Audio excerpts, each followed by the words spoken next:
Hello जी, नमस्ते। तो आज मैं आप लोगों के लिए लेकर आई हूँ दुनिया की सबसे ताकतवर अलसी के लड्डू की रेसिपी, जो कि आयरन, कैल्शियम, विटामिन से भरी हुई है। ये ओमेगा 3 इसमें बहुत ही ज़्यादा होता है और ये आपके लिए इम्यूनिटी बूस्टर का काम करता है। तो मैं नॉर्मल अलसी के लड्डू की रेसिपी की तरह आज मैं इसे नहीं बनाऊंगी। कुछ तो ट्विस्ट हम अपना डालेंगे ही, तो आप देखेंगे कि उससे आपके लड्डू कितने अच्छे और आप एक ही बार में इसे परफेक्ट बनाकर रेडी कर लेंगे। तो हमारी अलसी की लड्डू जो है अलसी से ही बनेंगी। अगर आपको बहुत थकान रहती है, आप बार बार थक जाते हैं, या फिर आपके हड्डियों में बहुत ही ज़्यादा दर्द हो रहा है, आपको कोई भी बीमारी वगैरह नहीं है लेकिन खून की कमी, तो आप इन लड्डुओं को एक ग्लास दूध के साथ केवल एक लड्डू सुबह सुबह अगर आप खा लेंगे तो इन सारी चीज़ों से आज आपको छुटकारा मिलने वाला है। तो ये आज मैं आपको अलग तरीके की एक अलसी की लड्डू की रेसिपी सिखाने जा रही हूँ। तो वीडियो को पूरा वॉच कीजिएगा और मैं लास्ट में भी आपको ये बताऊँगी कि किन लोगों को ये लड्डू नहीं खाने चाहिए। तो चलिए वीडियो को स्टार्ट कर लेते हैं। वीडियो को पूरा वॉच ज़रूर कीजिएगा। तो इसके लिए मैंने यहाँ पे लिए हैं आज अपने लड्डुओं के मेन हीरो यानी कि अलसी के बीज। तो अलसी फ्रेंड्स, आप लड्डुओं के रूप में खाएं चाहे जैसे भी खाएं, आप इनका यूज़ ज़रूर से कीजिएगा इन सर्दियों में, क्योंकि ये आपके शरीर को जो है एक गर्माहट बनाए रखती है। आप इसकी शाइन देख सकते हैं। तो आपको किसी भी न किसी रूप में आपको कंज्यूम करना है। तो आज हमारा लड्डुओं का जो हीरो है यही है। तो बाकी के इंग्रेडिएंट्स मैं आपको दिखा देती हूँ कि और मैंने यहाँ पर क्या क्या लिया है इसे बनाने के लिए। तो मैंने यहाँ पे लिए हैं कुछ बादाम, अखरोट, कद्दू के बीज, किशमिश, और यहाँ पे मैंने कुछ काजू का भी यूज़ किया है।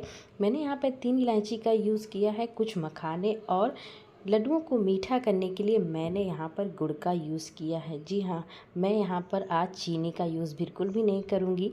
तो आज हमने यहाँ पे एक सीक्रेट इंग्रेडिएंट्स का यूज़ किया है, वो है रागी का आटा। जी हाँ फ्रेंड्स, अगर हम रागी के आटे को इस अलसी के लड्डुओं में डालकर बनाते हैं तो ये और भी ज़्यादा बहुत ही अच्छे बनते भी हैं, और आपको इसमें बहुत ही ज़्यादा मीठा डालने की कोई ज़रूरत भी नहीं है। और जिन लोगों को परेशानी आती है लड्डुओं को बांधने में, उन्हें भी कोई परेशानी नहीं आएगी। तो अब मैं इन रागी के आटे को गूंद रही हूँ अपनी दूध की मलाई के साथ।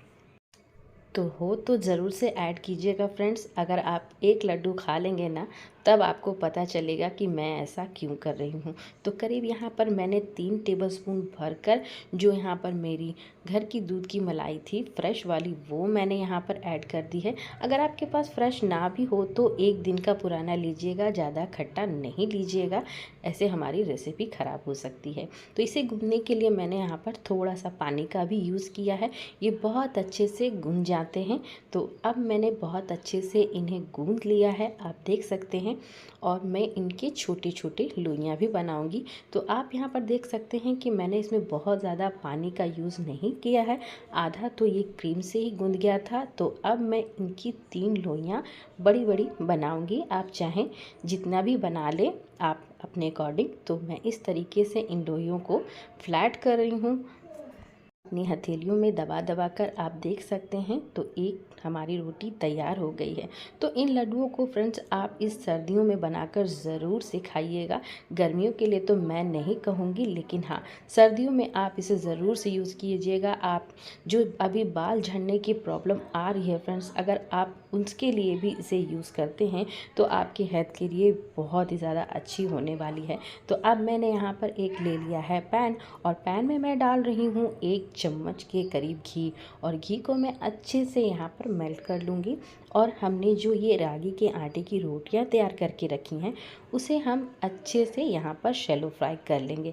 तो आप चाहें तो इसे डीप फ्राई भी कर सकते हैं, कोई इशू नहीं है, लेकिन मैं यहाँ पर शैलो फ्राई ही कर रही हूँ ताकि ये बहुत अच्छे से धीरे धीरे घी में सिक जाएंगे और बहुत ही अच्छे से ये क्रिस्पी भी हो जाएंगे, और इसमें आप बहुत अच्छी से एक कलर भी देख सकते हैं।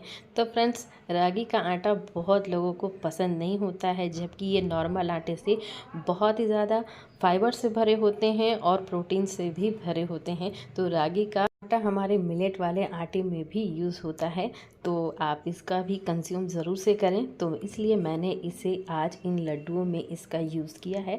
तो मैंने यहाँ पर थोड़ा सा घी और भी डाल दिया है और इसे मैं उलटते पलटते अच्छे से सेक ले रही हूँ। मैं आपको इसलिए ये अच्छे से दिखा रही हूँ क्योंकि हम अपने लड्डुओं को अच्छे से स्टोर करके रखने वाले हैं महीनों तक, तो ये ख़राब बिल्कुल भी नहीं होंगे। इसलिए इन्हें सेकना अच्छे से बहुत ही ज़्यादा ज़रूरी है।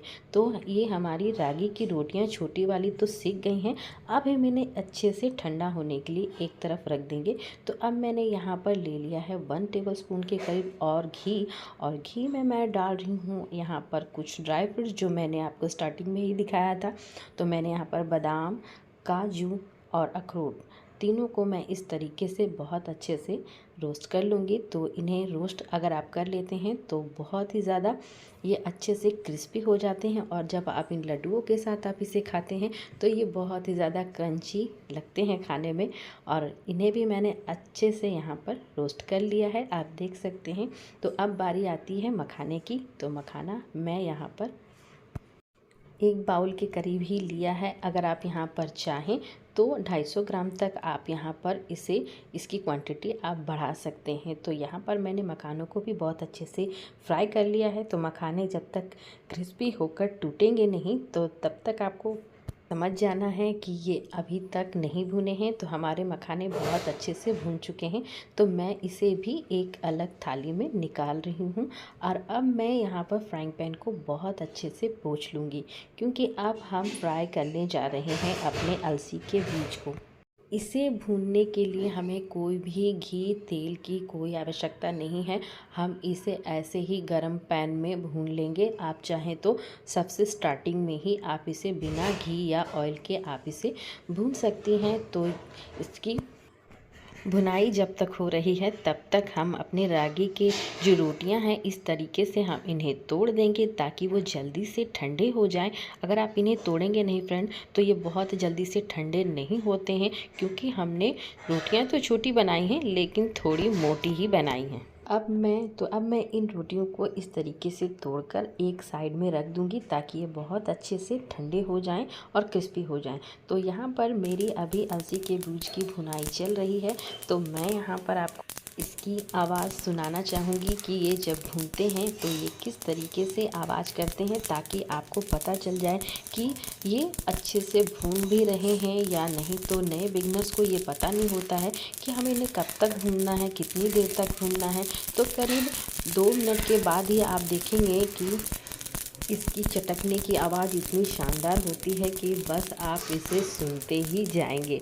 तो ये इसी स्टेज पर आपको यहाँ पर फ्लेम गैस का बंद कर देना है, क्योंकि हमारे जो अलसी के बीज हैं वो बहुत अच्छे से भून चुके हैं। इन्हें आपको और बहुत ज़्यादा नहीं भूनना है। आप देख सकते हैं ये पॉपकॉर्न की तरह फूट रहे हैं। तो अब हम इन्हें एक साइड में रख देंगे, इसे भी ठंडा होने के लिए। लेकिन ठंडा होने के लिए आप इसे कोई दूसरी बर्तन में आप इसे डाल लें ताकि ये बहुत अच्छे से ठंडे हो जाएं।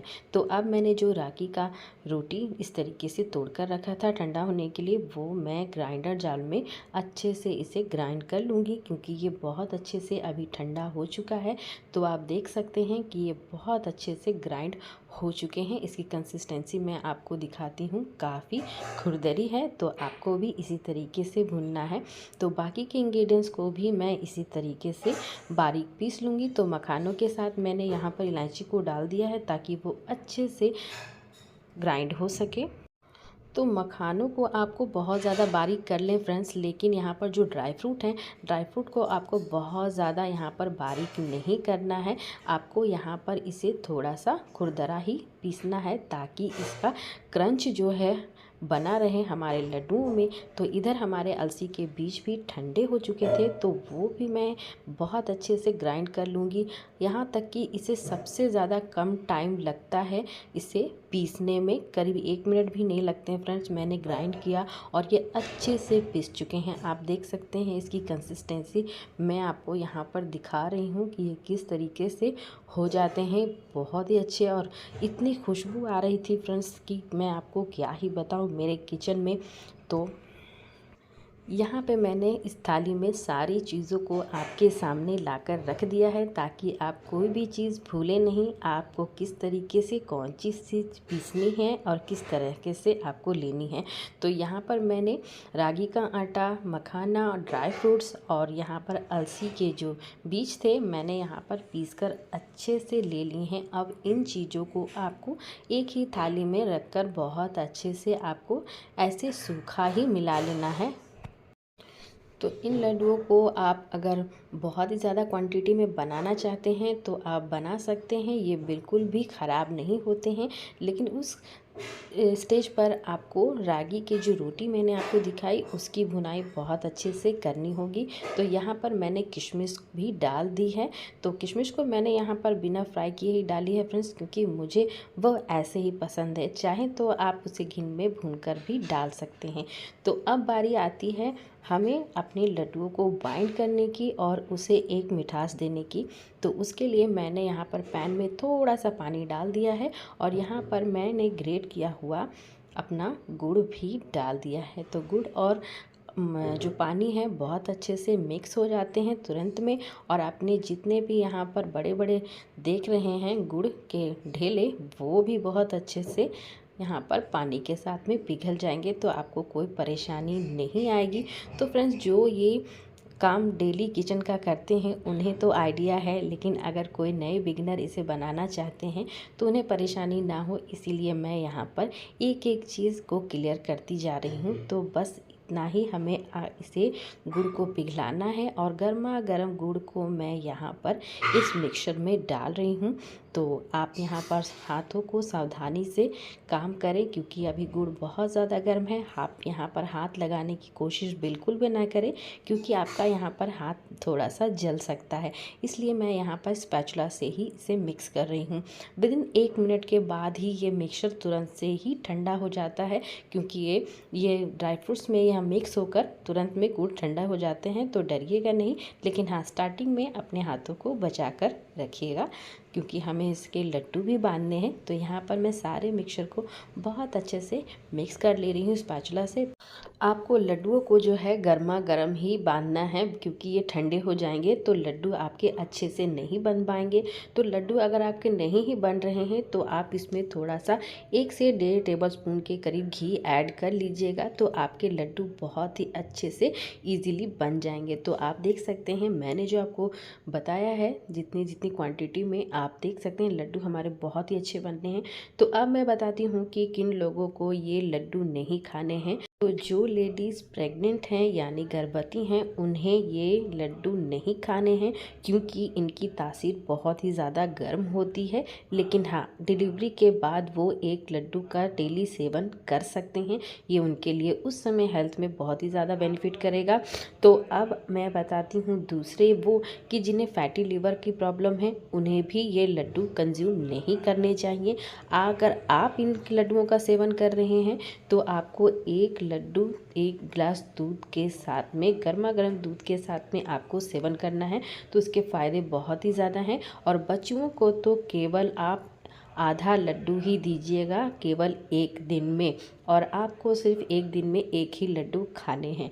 तो ये हेल्थ से भरी हुई लड्डू जो है, अलसी के लड्डू, आप ज़रूर से ट्राई कीजिएगा फ्रेंड्स। तो इन सर्दियों में आप इसे ज़रूर से बनाकर इन लड्डुओं का सेवन कीजिएगा। ये आपके बालों के लिए भी, और ओमेगा 3 इसमें होता है, तो आपके लिए ये खून की कमी भी बनाए रखेगा। तो चैनल पर पहली बार आए हैं तो चैनल को ज़रूर से सब्सक्राइब कर लीजिएगा, लाइक का बटन ज़रूर से प्रेस कर दीजिएगा, और अपने फ्रेंड और फैमिली में इस ठंड इन लड्डुओं की रेसिपी को ज़रूर से शेयर कीजिएगा। तो मिलती हूँ ऐसी ही एक और इंटरेस्टिंग वीडियोस के साथ। तो तब तक के लिए अपना ख्याल रखें और बाय बाय।